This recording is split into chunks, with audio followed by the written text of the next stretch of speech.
Hi guys, this is David again. Welcome back to my channel. If you're new here, hi, welcome. Today I'm going to be reviewing the second book for subscriber month. And if you have no idea what I'm talking about, basically what subscriber month is that throughout the month of August, which I was born under or born in, I'm an August baby. It's just my own little way of showing my appreciation to all the lovely subscribers and people that have subscribed to my channel for some unknown reason because they think I'm entertaining or they find my videos interesting. I have no idea why. The world's a confusing and crazy place as it is. But yeah, thank you so much. But it's just my own little way of showing my appreciation to everyone that's subscribed to my channel, and I wanted to show that by asking my subscribers what they would like me to read through the month of August. As I can only read so many books throughout 1 month, I'm not going to really be able to read all of them, but at the end of the month I will be doing a conclusion to subscriber month, which I will be able to tell you what will be happening with the books that I haven't managed to pick. I've wrote down all these recommendations on bits of paper, folded them all up, and so I can just pick them out blindly without even being able to see what they are. And the reason why I'm doing this is because doing it that way is because so I can't like favor a I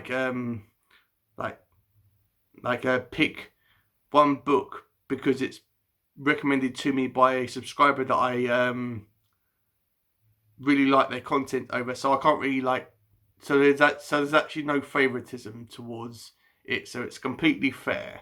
So the first book that I picked was called Pets by Auel or MZ. I've done a whole video review on it, so please check that out. It's a really cool book. And also, if you've done it, I've done a whole video on the introduction to subscriber month. So it's called Welcome to Subscriber Month. So please check that out on my channel. It will keep you keep you up to speed about what subscriber month is and why I created it. It's something that I made up, so I'm pretty sure because nothing's really unique on the internet now, but it's something that I made up, and I'm pretty sure no one's ever done it before, and everyone's saying, oh, it's a great idea, and it is, because I really appreciate you guys. Also, I got some coffee because I'm feeling a little bit tired. It's in my little Stranger Things mug. So the book I picked blindly after Pet was called The Clan of the Cave Bear by an author called Jean M. Auel. I'm not sure exactly how you pronounce her surname, even though it's only 4 letters. Come on, David, come on. But her full name is, I've been after doing research, her full name is Jane Marie Auel, and she's an American author, and she was born on the 18th of February 1936. I couldn't find a date of her death, so I presume the author is still alive and kicking. So this is also this was actually recommended to me, sorry, by Trailer Recuts, who is a film-based YouTuber. He does loads of recuts of trailers, as the title suggests. That's like The Matrix and other types of films. He did a trailer for the new Bill and Ted movie that I requested for him to actually make, and he very kindly did so. And yeah, please check out his channel. I'll put a link down in the description box down below. So he's really cool, even though he doesn't show his face in his videos, but his videos and my videos are completely different things.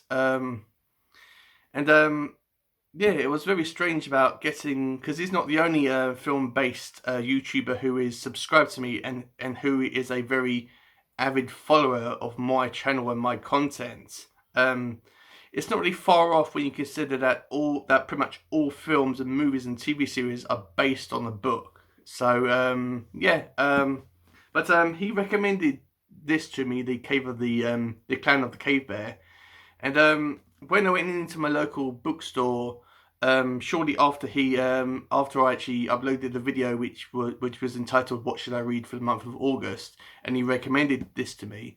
I was looking through my local favourite secondhand bookstore, and I wasn't planning to pick this up. I didn't even know.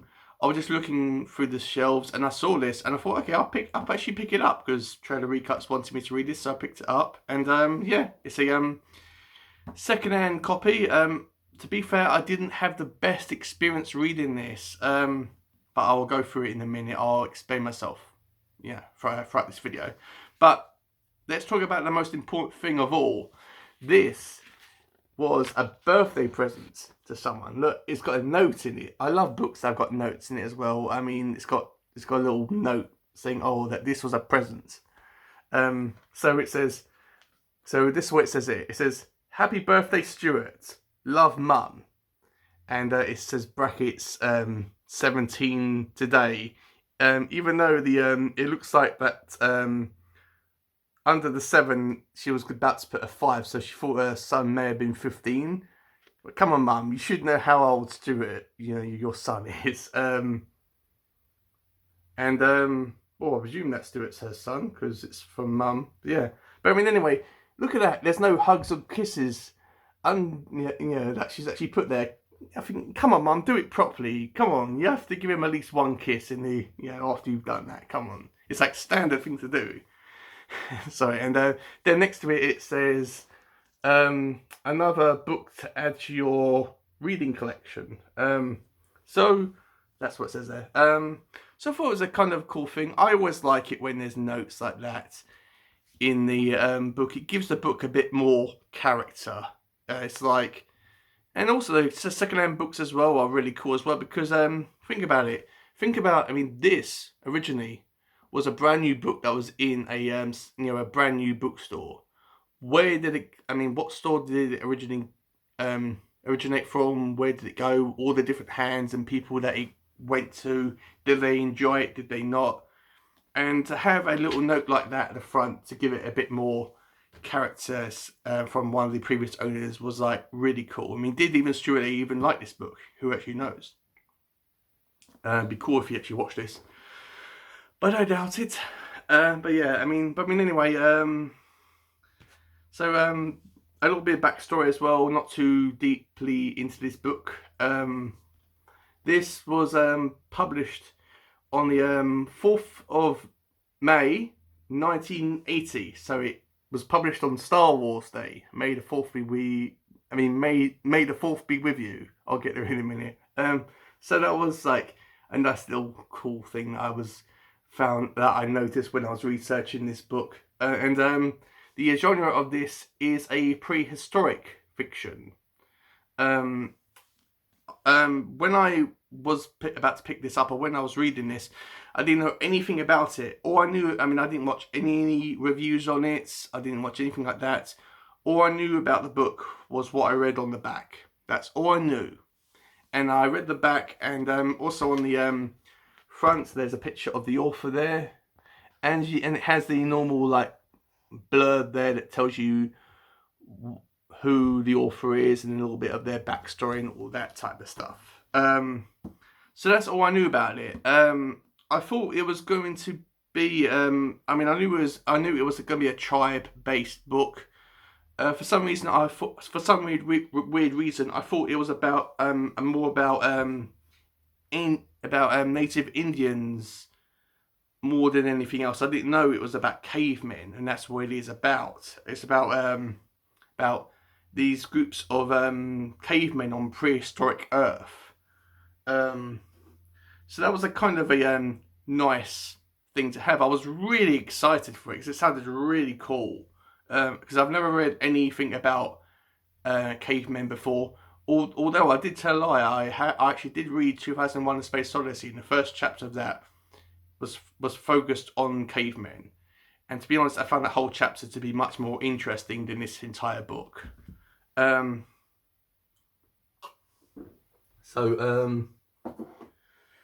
I do know that there are people, like a big, wide amount of people that praise this book very highly. And even though I didn't enjoy this book to that extent, I did like little bits and pieces in it, but I'm not an avid fan of this book. I found it to be slow and, forgive me, boring in places. But I do see why people enjoy this book. Please see it to the end, and please don't give me any hate for not enjoying this book as much as I should. So let's see. So that's all the interesting facts I can find from this book. I didn't really dig that much. So as always, this is gonna be a spoiler-free video. I'm not gonna spoil anything about the book whatsoever in case you do want to read this. And this is gonna be my own thoughts and opinions. Please actually remember, guys, regardless about my feelings towards this book, I do appreciate people enjoying this book, and I can see why you guys can enjoy this book and why people do have enjoyed this. And I don't completely hate this book, but I just found it dull and flat and dry and all that stuff. So but I'll explain myself more in my likes and dislikes section of this video. So please remember that, guys. Remember that going forward. So the storyline, it focuses on a it is completely focused on, or based on like cavemen times. It is set on the planet Earth, as much as I can figure out. There's actually a map in here as well, and if you get, oh my god, there's a map. It's gonna be, it's gonna show so many different areas and cities and worlds and towns and all that stuff. No, it's just a standard map, and it has a little box there, and pretty much that box is just this area up here, and it has a little blibbity blob there as well.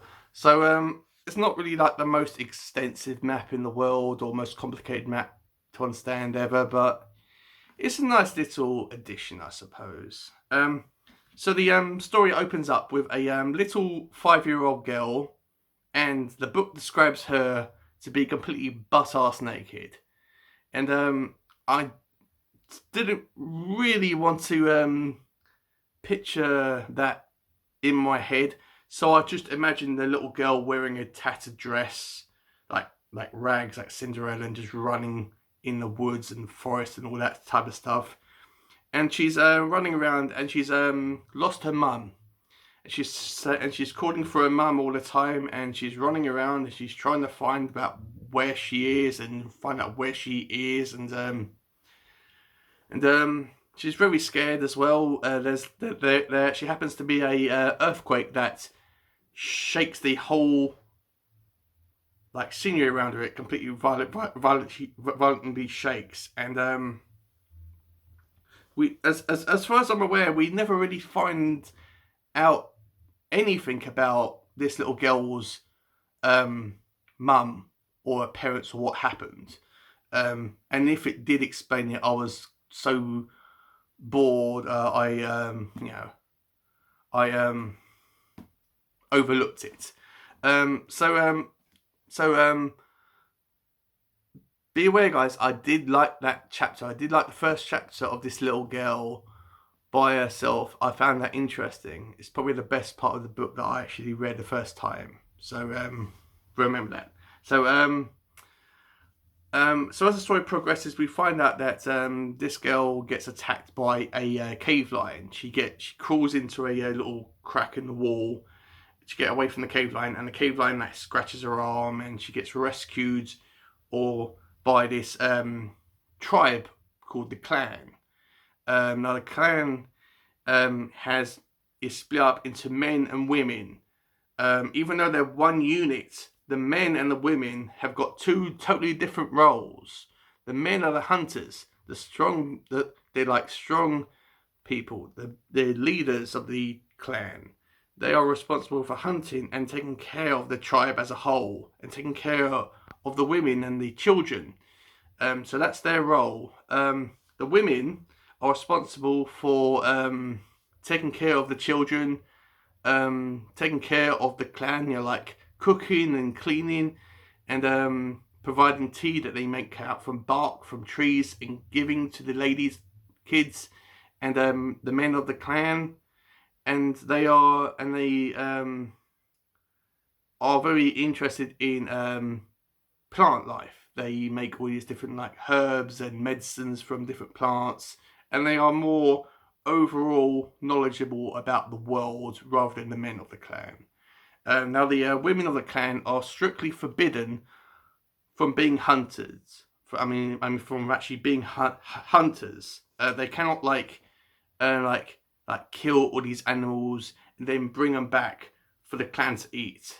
It's completely forbidden. I'm pretty sure they can actually be put to death or be or the clan can reject them overall. So the clan come across the girl who we find out is called Auel. Auel grows up in the novel. She becomes like a full-grown woman and part of the clan, even though she does look incredibly different. Her face is different than anyone else in the clan. And they constantly refer to Auel as being part of another clan outside their main clan, which are referred to as others. Any clan or outside people that aren't parts of the clan of the cave bear, they consider them as others. They don't consider them to be they actually don't hate them. They don't show any anger or hatred or dislike towards them. They just consider them as other people that look and act different.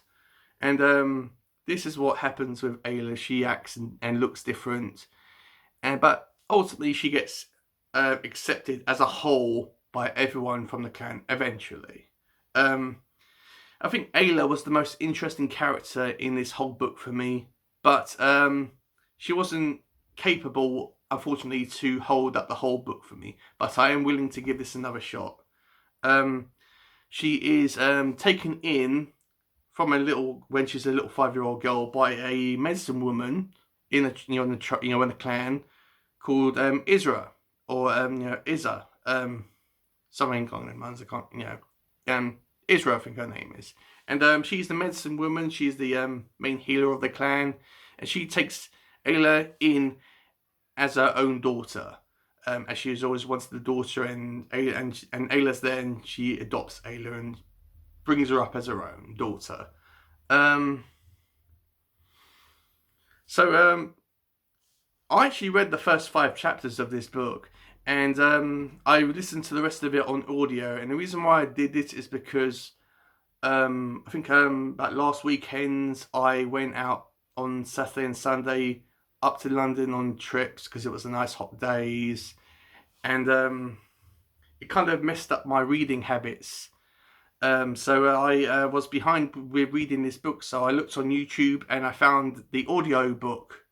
So I thought, okay, I'll actually listen to the audio, get you caught up to where I'm actually supposed to be, and then I'll read the book. But then I got used to listening to the audio book. Because the audio book was a slightly better experience than reading the book for me, but that's my own personal opinion.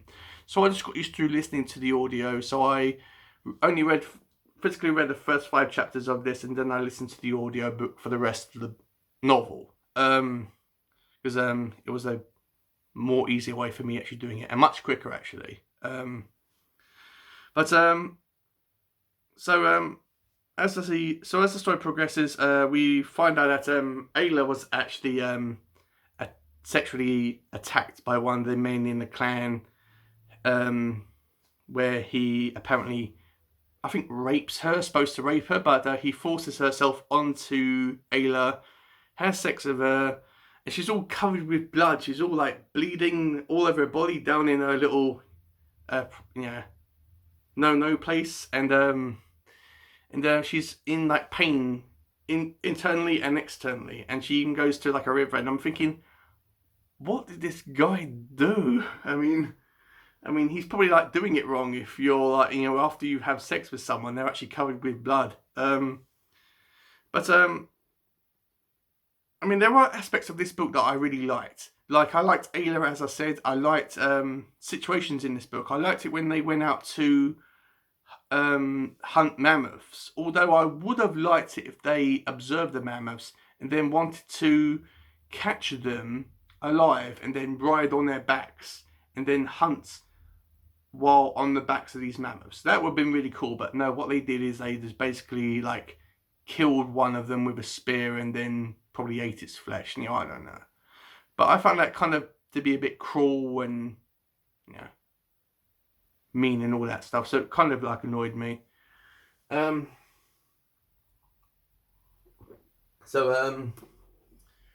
Yeah, I mean, it was just like a real slog to get through this book. I didn't really care that much about any of the characters. I didn't know who anyone was. I was thinking, okay, who's he? Who's her? How are they like? I mean, how do they know each other? So I was really confused about who people were. Yeah, it was just a bore really. But I got through it. What my likes about it is, I said I liked Ayla, the main character, and that's about it. Although she wasn't enough to actually hold up the whole book by herself. My dislikes for it was that it was incredibly, because I mean the whole book, because it's about cavemen and they can't physically talk. So what they do is they have all these like hand signals, and the book interprets that as speech. And the cavemen can actually talk, but not articulately. And the whole book is narrated as written as a point from a narrator, where the narrator is describing about what scenes look like and what characters are doing and their behaviours from a third person's point of view. So I think that was the main dislike for me about the writing style of this book. And it just was really boring and slow for me. I didn't care about any of the characters, like I said. And even when I was listening to the audiobook and I was laying on my bed, I nearly fell asleep. But please don't give me any hate down in the comments. I did want to really enjoy this. Every single chapter I was going through, I was thinking, right, I want to find something that I love about this chapter. This one chapter, I want to find something that I liked about it. And some of them I did like. I like aspects, but as a whole, it was a kind of a slog to get through. But I am willing, as I said, to give the book another chance. I am willing to listen to the audio again. This is part of a series. I don't know if I'll read any of the other books, but when I listen to the audio book of this, if my opinions change, I might read or listen to the other books, but we'll have to wait and see. Yeah, but please comment down below, because I would love for you to change, because I want you guys to try to change my mind about this book. Try to convince me to give it another chance. Tell me what you liked about it or disliked about it. Let me know if you had let me know if your opinions about this book were the same as my opinions or my experiences with this novel. I know one or two people that have commented about this book. They've told me that they've had the same experience, but as a whole, a load of people seem to like this book, and I'm not exactly sure why. But I mean, as I have said, I mean, these books like arts. Everyone has different taste in art and films and music and even books. We cannot like the same stuff. And this was something that I came across that a lot of people liked, but I didn't seem to like it. Which, yeah. So, you know, what can you do? So, it's a shame that I didn't like it, but hey. My closing thoughts, if you're planning to read this book and you're not sure whether you're going to like it, listen to the audio book like I did, and then it will give you some idea. If you've read anything by this author, I'm not sure if she's probably written tons of stuff apart from this series, which this is called the Earth's Children series. This is about a 6-book series, and this is the first book, obviously. But if you're interested in cavemen and you know, all that type of like culture and all that stuff, then yeah, by by all means, give it a go. I just didn't think very much of it, to be honest. Yeah. So my rating of it is a 2 stars out of 5. Unfortunately, it only was like 2.5. It was only a 2 stars out of 5 for me. I'm not planning to. I mean, I'm planning to give this one away, but I am willing to give the audiobook another chance, guys. So keep that in mind. So yeah. Let me know if this was interesting for you guys. Let me know if this helped you as well. Hopefully it did. May or may not. You know, I don't know. So yeah. Like, comment, and subscribe. If you haven't already done so, please click the little bell on my channel so you know whenever this guy uploads a video. And stay safe, stay healthy, and I will see you on Monday when I will be officially back to work, but I will be uploading a video when I come back. So yeah, I'll see you on Monday, guys, when I upload another video. See you guys. Bye.